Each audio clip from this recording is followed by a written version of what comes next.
Okay, so sometimes I tend to smack my lips, or like it might have been chewing, but sometimes I literally just do this like. So you might hear that throughout the video. I'm like, I'm sorry, I can't really remove it all. No. Okay. He's trans, and that is absolutely an important part of who he is, but also a part of who he is. Damn. Lost Legacy turned out to be a much bigger project, and We've got the Greenlight demo done. She's putting on quite the show.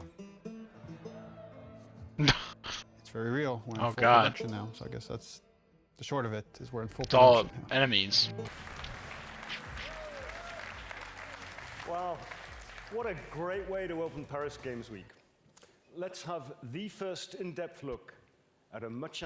Last of Us 2, please, please, please be Last of Us 2. Man. Our fans, they want to know every last thing about what's going to be in this game. Is this The Last of Us? Neil has taken the way, he kind of creates an arc, or like this sense of drama, this kind of sense of mystery, or like dramatic tension, and crazily to marketing. I view marketing as part of the game. It's very calculated what we put out and how we want you to connect different marketing assets. When we first released the teaser trailer, It's a way to piece together too many people puzzles. right off the bat said Joel is dead. The blown out light really. That creates like a really, really cool sense of tension. At no point are we going to market that you play as this other character. What is this? Yo, that looks good though. I was so excited about working on it and I couldn't say anything. It was so rough. Oh, is she gonna cut a baby out of her belly? And so people already had theories that Last of Us Part 2 was going to have Ellie's mom. Oh, if we just kind of black out the letters, she has the same number of letters as Anna, Ellie's mom's name, we'll get people to think this is Ellie's mom. Oh my god. Girls got a So is that their got hammers intention? from the Outbreak poster. So we had that poster with the forearm of a character you've never seen before, with this like kind of wolf's head in the background. What does that mean? Kind of like prompting this mystery. You want people to feel like they've figured everything out, and then... Last of Us 2? Yes! Yes!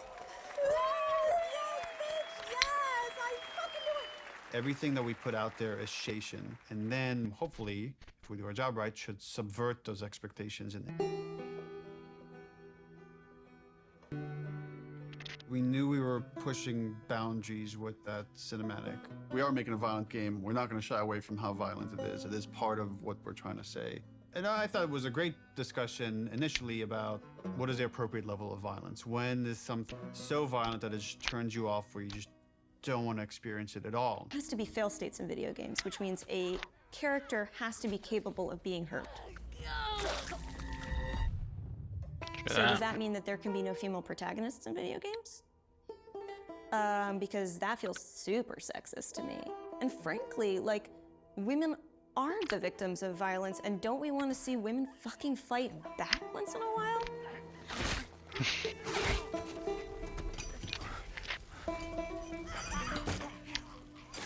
That character, her hand getting hurt, it has... I am so fucking... Here's what I hate about that article. I'm sorry. Do a modicum of fucking research, just a modicum of research, just like a little bit, before you put something out there to suggest that no woman could have worked on this because of the level of violence, because there was violence against women, because it is a video game, is so fucking sexist. I like watching graphic violence. Does that make me less female? Like, I like having a conversation about what power is. Does that make me less fucking female? I like working at a video game. I like playing video games. Does that make me less fucking female? Like, suck a dick. Don't put that in. I can't. I can't. Neil's gonna say put it in, but don't. I also don't represent all women, but I represent, like, I can represent this and say, I fucking wrote this. I wrote this. Like, I literally wrote the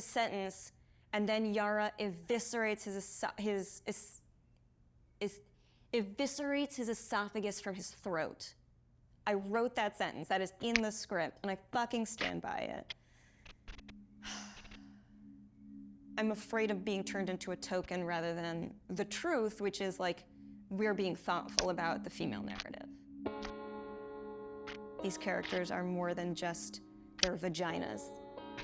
We want to have a serious debate about feminism and feminism in video games and female depiction of violence, and you need to not see it as a binary conversation. It is an incredibly nuanced conversation. You cannot make blanket statements, and you cannot make presumptions. Fucking do your homework.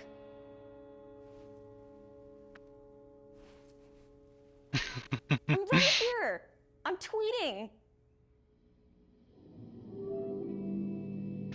The tone of the violence in the game has always been important to portray as realistically as possible. Our job. How does that drip fall down? What does canvas look like? When They it's actually soaked had in to blood? do the blood work on the wall. Oh my god. Splashing blood on them, dripping blood on them. And then reference that. I'm starting to think I am starting to think that they didn't actually look at actual gore, because that was a big thing that people said, like they actually looked at gore. But according to this documentary, they just tested it with like paint and used like paper bags or plastic bags to simulate throat slicing. So I don't think they actually looked at gore. I don't know. I really don't think Neil would have wanted to subject everyone to real gore. Like, I really don't know about blood that. onto it I'll to see what they say, how maybe. blood would react to a wet. Maybe they'll say dirt more of surface. it, but I don't know, man. There's like little pieces of grass and like twigs and I really things don't that imagine carry that they through, had to like, there's look at actually actual movement gore. following the edge. 'Cause why would you put a whole dev team One of through the that, especially people animators that... got a Why would piece you of want to lamb look and at we real stuck it gore? in. It's not fun at all. Yeah, we have a break. She's gonna need to hold this as straight, because if she does this, it's gonna, you know, just the weight of it's gonna. I really make doubt it they fold. actually looked at real So I'm trying to gore. keep it as straight as I mean, maybe they saw some, This like... past week's shoot was Maybe saw specific some for the references, infected but I don't know, eating, man. People's jugulars, and there was a concept that was done Oh with my like blood God, running down the mouth. that is but would that gross. happen? Like, let's find out. So detailed. I got. Oh my on the ground and God. Pretended to eat away at like a bloody soap rag that we made.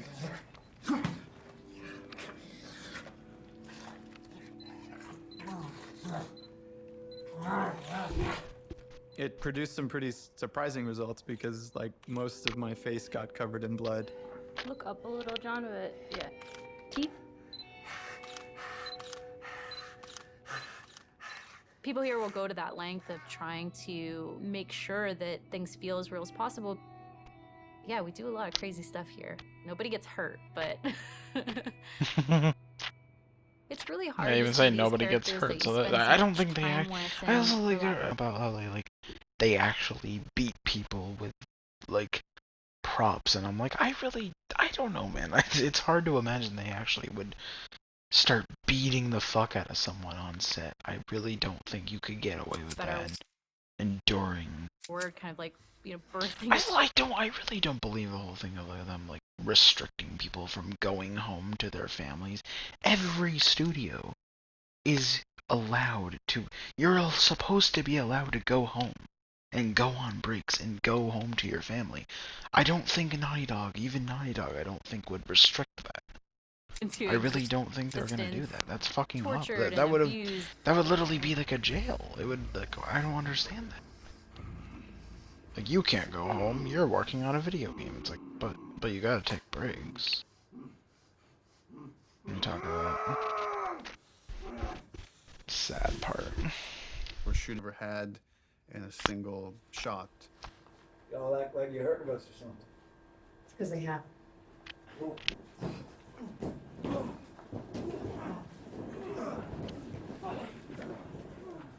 Oh my god.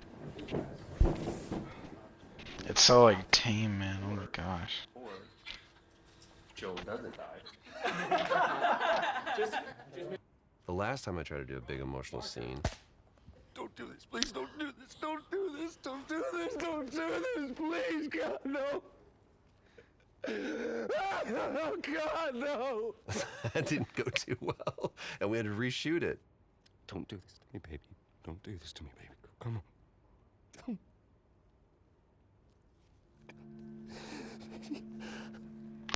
How the hell am I gonna play this? Like, how are we gonna do this? I don't know if I can do this. I don't know if I have the chops. Am I gonna put Laura through this? Because I know how hard it's gonna be on her. Joel Miller.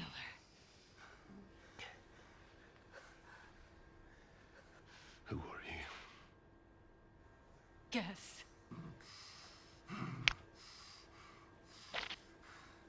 Oh, you just get out whatever speech you rehearsed.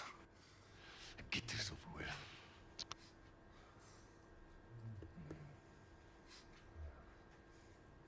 You don't get to rush this.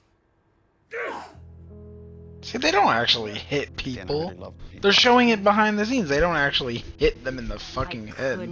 Wait to get They just swing at the air, and that's how they like. Oh my god! I know stunt people have done The biggest change that has crazy happened since things the for initial pitch movies is and stuff, but Ellie it's is there like when I don't Joel's think killed. they do that. It used to be she came across the body. They're not and always she had gonna to do that rely for on Tommy's everything. testimony That's to only happen. in special And we cases, shifted it, I'd say. which made it much more dramatic and So if I'm like, intense for her. this is clearly showing that they don't do that, and they don't actually hit or allows you beat better to up understand the why she people needs to pursue these people. in the behind the scene, in the mocap.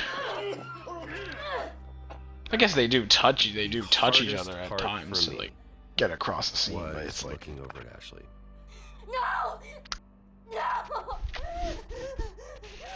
Knowing that Troy was gonna not be a part of it as much was really hard, and knowing that Joel was not gonna be in Ellie's life anymore, it was hard. So much of that day kind of feels like a blur because there were so many feelings involved in it. What I had to do, I felt was very, very little. There's one reaction, and beyond that, we're on Ashley. There was no acting. There was pure, raw emotion. I'm staring in the face of that. Joel!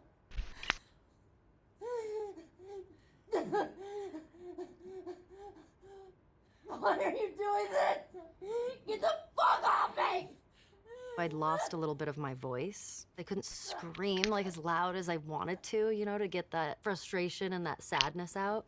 Ashley was behind, crying, and God. And knowing Abby was taking this away from her was very difficult. And so I was crying when we were filming that scene.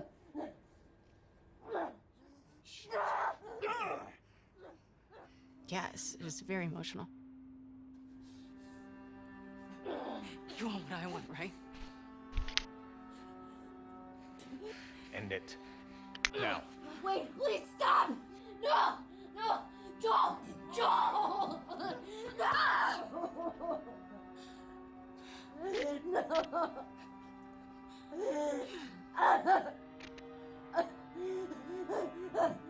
We want him to die in this really unforgiving sort of way. Like, it needs to feel senseless for you to say, fuck these people, I'm gonna pursue them to the ends of the earth and make them pay.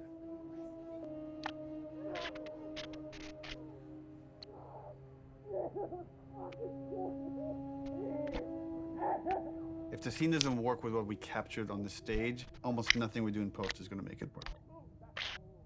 Joe will take a pass at the scene. I'll give kind of high-level notes. But he's doing it without animated cameras, without character models, without environment. And so it's a bit of a guessing game to see if this will work. So I like the concept. I felt like there was a lot of repetition and it felt long. And once like Joel's head gets smashed, I don't want a close-up look of him. Okay. I wonder if we could do like the smash from the back of his head. Yeah, I'd want to Just like it'd be like a black shape and you see like a silhouette change and like blood starts pouring out, but I don't focus on it. Like I don't see the details. Mm-hmm. when the club comes down and it's just like she's screaming, I feel like we could just take all their audio out and like music could take over. And again, we're trying to build more rage than sadness. That's going to really set up our journey. Okay. Joel, fucking get up. Please stop. Please don't pursue. Joel, please stop. No.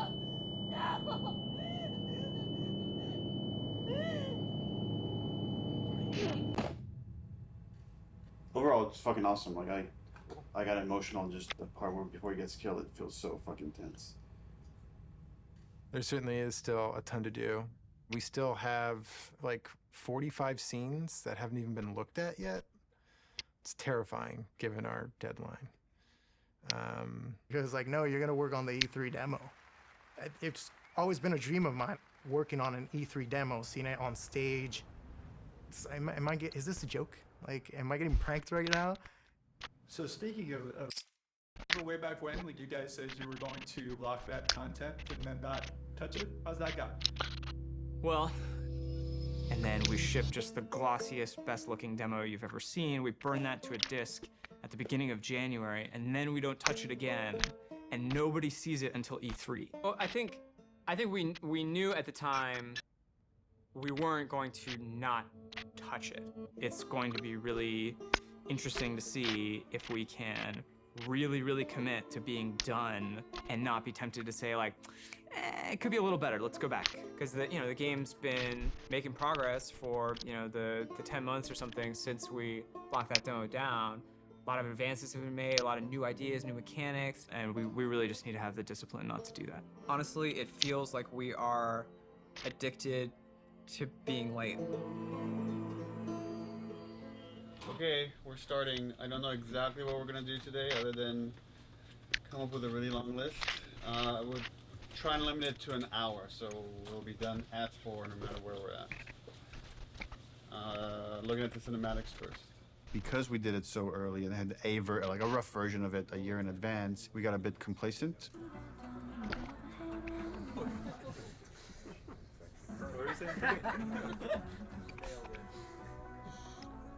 She's putting on quite the show.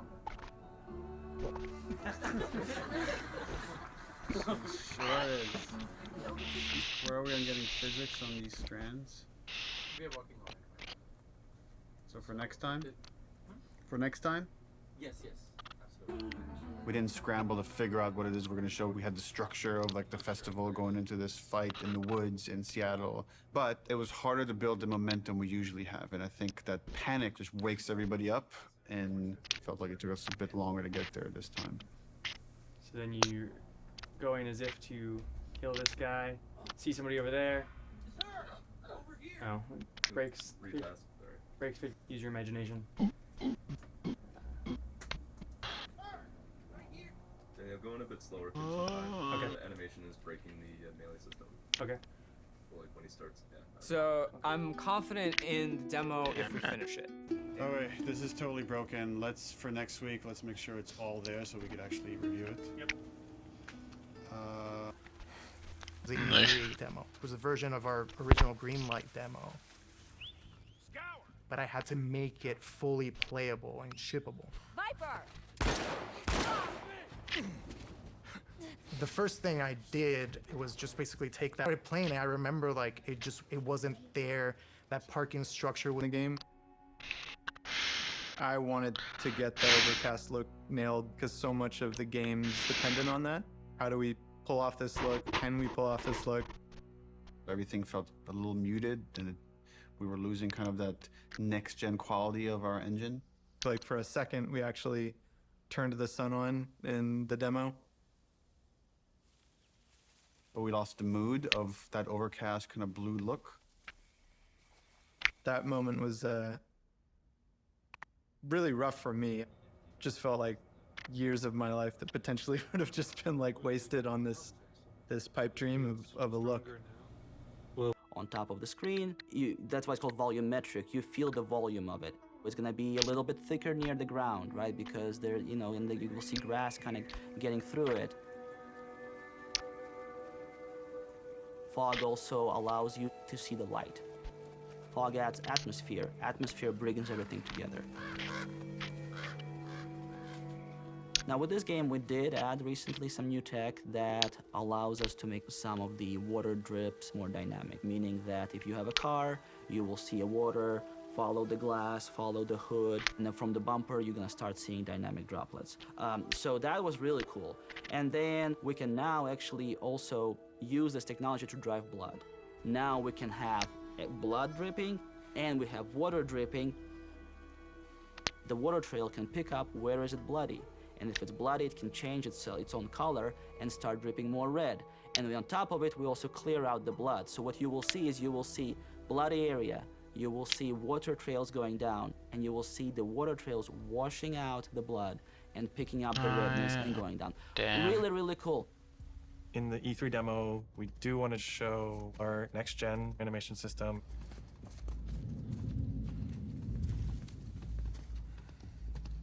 One of the biggest animation upgrades that we wanted to add to this project was motion matching.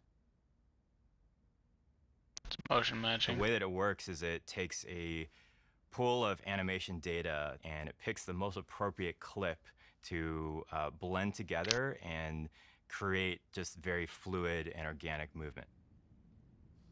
We want these characters to just feel. So I was surprised that grounded and nobody, like, comfortable because in when the world, Part 1 properly remake first shifting came out, their no one weight really and realized moving that the way of real motion human matching would. was utilized in the game, and that was like the technology they used to make the animations look a lot more smoother when turning corners. In order to capture And like all you those can on see that in the stage, Part we 1 use remake. a If you dance card watch with a the way Joel choreographed moves set of around, patterns that the actor the way moves his on the floor. his Basically, legs that's and creating this, movement like, is bank of little more pieces of animation. natural Motion to a matching real system person pulls from that bank than in all the the PS3 animations version, necessary which to I have think them is move cool to perfectly see. in any arbitrary way. When it works, It's more like so that, you far know? way better than any other animation technique. It's like a quantum leap of the highest order in terms of quality.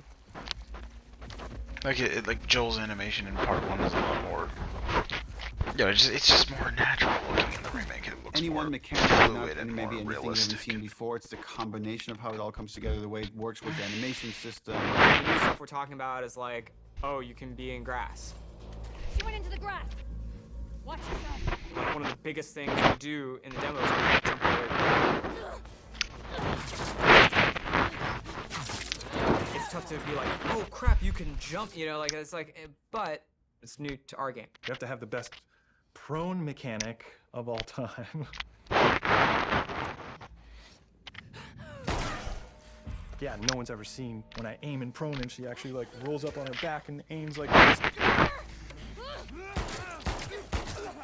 Like it can never clip through geometry. Being able to rotate 360 in all directions. It can never like do a janky thing when she's reloading while doing it or aiming in water. There's like an IK thing that like lift her chest and head up and then it gets too deep. Now we're in a special prone underwater.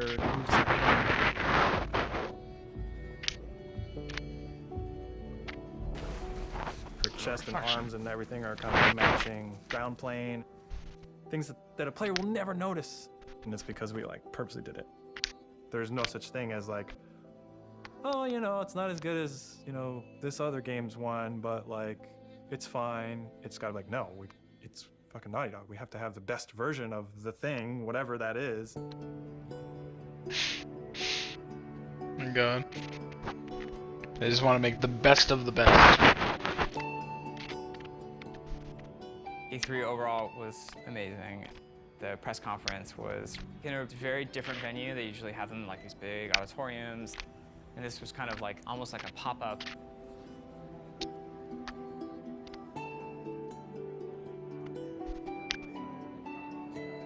It was more like a theme park idea, but they built the whole crazy church thing, which was pretty rad. It was super cool. It was better than we expected.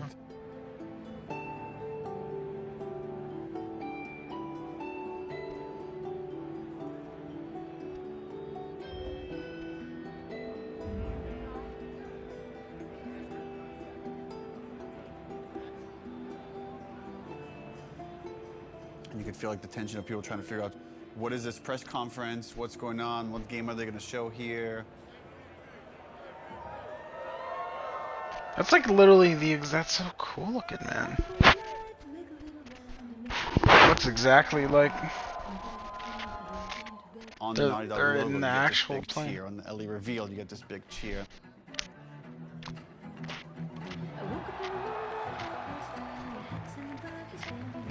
Every moment that we've constructed and planned like meticulously for really a year now hit the way we wanted it to hit. Maybe they're jealous of you. I'm just a girl, not a threat. I think they should be terrified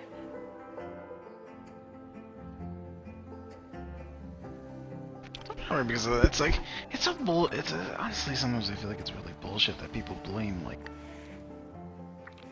you know, people got so mad at the like Ellie and Dina being gay, but then it's like, but that was revealed in 2018. It's like, what the hell happened? You know, like no one had a problem anyway. I think. But all of a sudden when the game came out, it was like, thanks to the wokeness, it was bad. It's like, well, it clearly wasn't a problem in 2018. One of the biggest reactions was when the HUD came out. They looked at that forest and thought, there's no way it can look this good. Like, that's impossible. But when we flash the HUD and be like, yeah, that's it. This is the real game. People are not ready for this. Like, this is gonna fuck you up.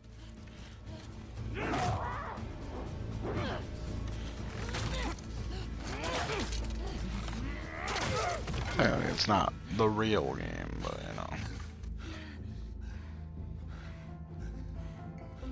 See, I told you. They should be terrified.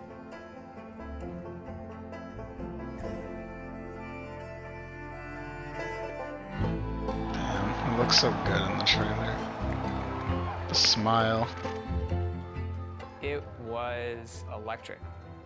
My skin was like tingling the whole time. Like as soon as it's done playing, I'm like on my phone. And it was wild. It was wild to see it just everywhere. See it on YouTube, see people commenting on it.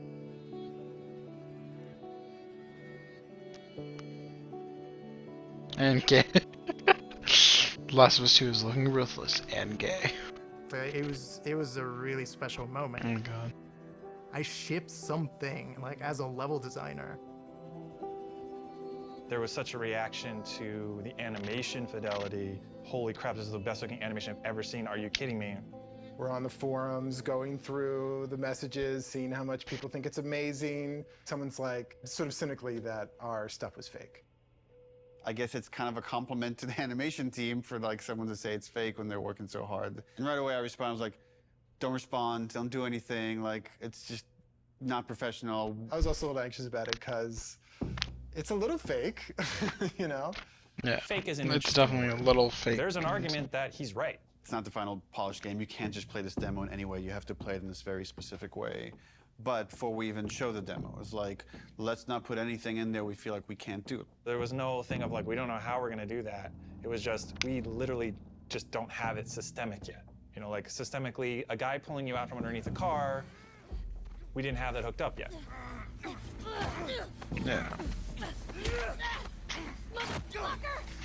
I think when people say a lot of these trailers are fake, it's like they're technically not fake. They're just kind of representations of what is gonna happen, you know, like what you're gonna get from it. And it's like usually most of the time the representation is still enough of what you're getting. Like that still happens, you know, that gameplay mechanic still is a thing. It's just not as ultimately dynamic, as we're building you the rest of know? the game, if anything feels like it's not the right call for the game, we don't mind changing it. Like we had certain things in the demo for the first Last of Us where like Joel picks up a pistol and takes out individual bullets from it and then pockets it. And like we could have done that, it just took too long. So for gameplay purposes, we cut that out. I was talking to other animators and they were like, yeah, man, they think it's fake. They have no idea. Like, it's awesome. The same animators who made this demo are gonna make the final game, so like, I don't know what you're talking about. They were confident, which I'm glad. We knew what we were doing and we knew how special it was.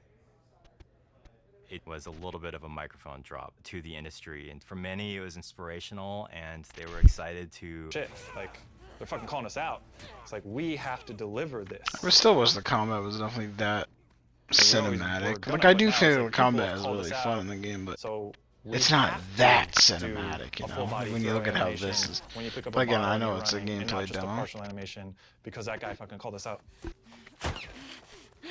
Now it's actually in the gameplay. It's like, yeah, it's still pretty fucking cinematic for being in a The game. real challenge is making the whole game look as good as this one controlled situation. We come out of E3 and hopefully we've set the standard for this what the rest of the game needs to feel like. Are you gonna go over the leaks yet? Because I really want to see what they talk about the leaks.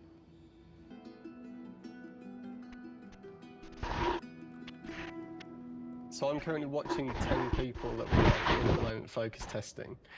We've got all of their screens up, so I can kind of watch all of them at the same time, generally keep track of any kind of recurring patterns or how long people generally take in certain areas. They do things we haven't thought of, and it really shows us where our holes are. It's like, maybe I should change this, maybe I should try that. This player's pretty then in 6 months. For things like puzzles like this one, that although they're figuring out the puzzle, they're actually not doing it in the kind of order that I'd like. What would be better is if they came into the space and realised, okay, that's the thing I need to be like climbing up to or getting to, and then they can kind of work backwards from there and go, well, if I need to get there, how do I get up? Oh, I can get up on this thing. Your next objective. That's so you're able to sort of instantly sort of flip. It was very much inspired by the talk you gave last time you were here. I figured. Hopefully That's a beautiful thing.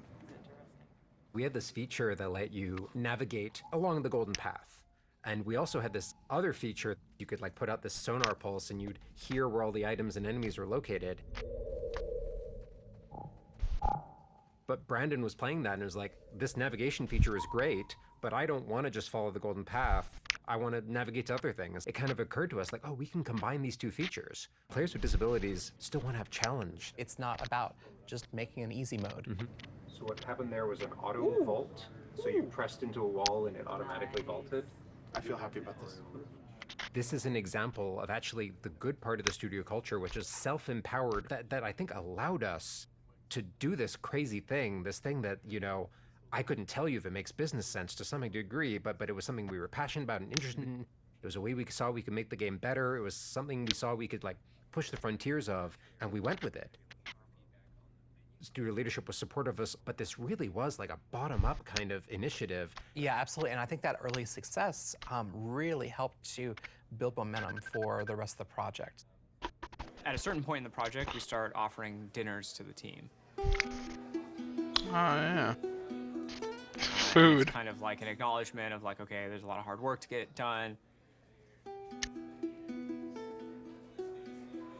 Man, I wish I was super hungry because all of this is looking like it's gonna make me get full to my stomach. Now we are crunching. Like I've eaten too much today, so I don't think I'm like that hungry to look at it. Crunched. Nah, yeah. Delay of game. Oh.